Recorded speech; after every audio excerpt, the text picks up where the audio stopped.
Hey guys, grab a coffee, get cozy. It's honestly like we're just hopping on FaceTime right now. Today we're diving into an explainer that is going to completely change how you handle your social interactions. As a woman who is absolutely obsessed with human psychology, I've got to tell you, we aren't talking about makeup or wardrobes today for a glow up. We're talking about the actual hard science of hacking first impressions. It is wild how programmable the human brain really is. So if you're ready to take total control of your narrative, let's just jump right into it. Okay, let me ask you something. How long do you actually think it takes for our brains to form a final, concrete judgment about a complete stranger? A minute? 30 seconds? In psychology, this is called thin slicing, and it is incredibly fast. Honestly, it's a little terrifying when you realize just how fast. Is 5 seconds. Literally, just 5 seconds. Dana R. Carney and her research team found that in that tiny microscopic window of time, our brain has already collected enough data to completely judge a person's social approach and attitude. And here's a super fascinating side note from that exact same study. Women are actually naturally more accurate at making these snap judgments than men. Our social radar is just instinctively sharp, which is a pretty amazing biological advantage. So here's our roadmap for this explainer. 1. The power of first impressions. 2. The brain and our survival instincts. 3. Understanding the halo effect. 4. Mastering your online image. And 5. The art of cognitive priming. All right, jumping into section 1, the power of first impressions, and why it's way more than just a simple cliché. You know that phrase, you never get a second chance to make a first impression?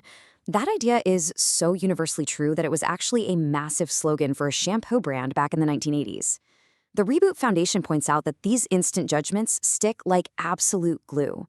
Once someone puts that initial mental label on you, it takes a massive amount of contradictory evidence to peel it off. But why? Why are we wired to be so stubborn about our initial reads on people?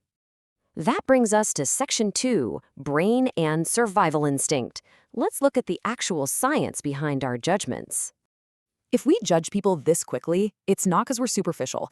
It's literally because our brains want to keep us alive. Evolutionary biology tells us that these rapid judgments are a superpower we inherited from early humans. Think about our ancestors out in the wild. When they crossed paths with a total stranger, they had a fraction of a second to figure out, is this person a friend or are they a threat? Evolutionary psychology shows our brains developed mechanisms to instantly evaluate 4 crucial things: trustworthiness, dominance, health, and emotional stability. And we absolutely still do this today. We unconsciously scan for subtle cues, like the symmetry of a jawline or the pitch of someone's voice, to make a pure, instant survival calculation. The biological command center for all of this is the amygdala, which is basically the brain's threat detection zone. It operates on what researchers call the smoke detector principle. Think about it from an evolutionary standpoint. It is way safer for your brain to mistakenly assume a nice person is a threat than it is to blindly trust someone who is genuinely dangerous. The amygdala would rather pull the fire alarm at the slightest hint of doubt. That's exactly why a negative first impression forms with barely any information, and it's practically carved in stone. Meanwhile, a positive impression requires significantly more proof. Moving on to section 3, understanding the halo effect. This is where we learn to use this cognitive bias completely to our advantage. So now that we know the harsh reality of how fast the brain judges, let's hack it. Enter the halo effect. This is what happens when one positive first impression is so strong that it excessively influences your overall opinion of someone. It's a cognitive bias where one great trait just radiates over everything else. The Reboot Foundation explains it perfectly. If you project warmth right out of the gate, or you just have a really strong, confident introduction, the listener's brain automatically fills in the blanks. It just assumes you're also smart, kind, and highly competent. It's like putting a super flattering filter over everything you do next. You can see this happen all the time in our daily relationships. Think about it. When your absolute best friend makes a mistake or says something silly, you give her the benefit of the doubt, right? You just figure she's having an off day. But when a total stranger makes that exact same mistake, they are immediately, permanently cataloged as incompetent. If you trigger the halo effect correctly in those first 5 seconds, it allows you, even as a total stranger, to instantly earn that precious benefit of the doubt that we normally only give to our close friends.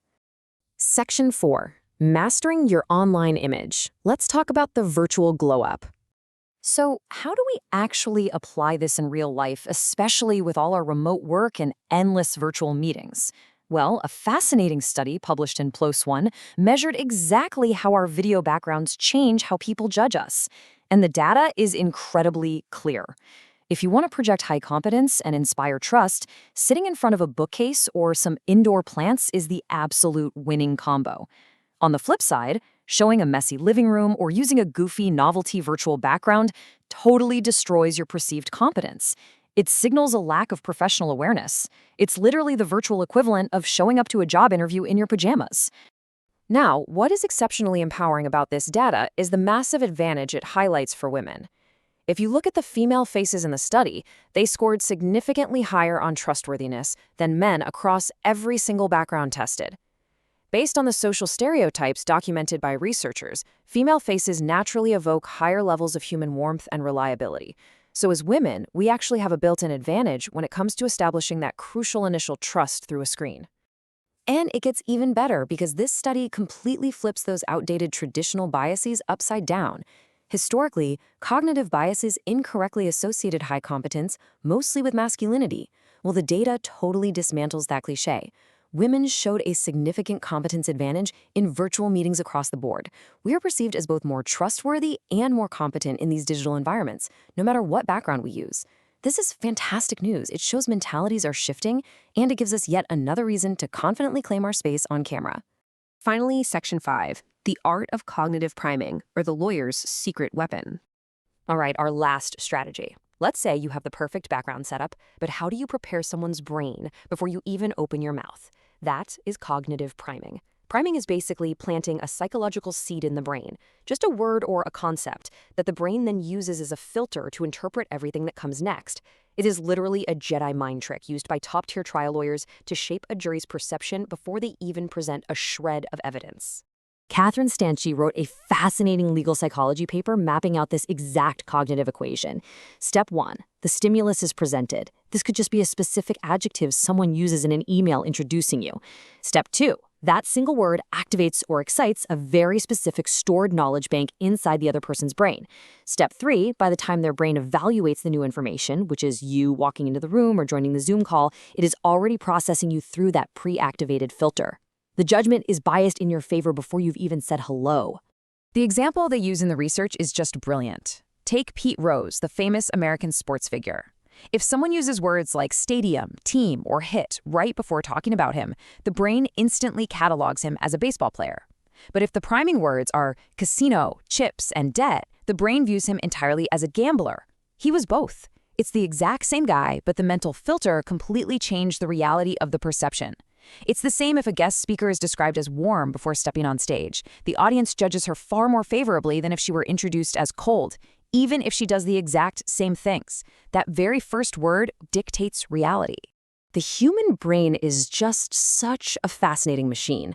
It was aggressively shaped by evolution to judge us fast. But as we've seen, we can absolutely influence it using science.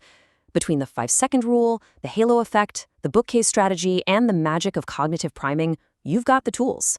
So I'm going to leave you with this question. How are you going to design your next first impression? Take control of your narrative. Thank you so much for hanging out with me for this explainer, and I'll catch you guys next time.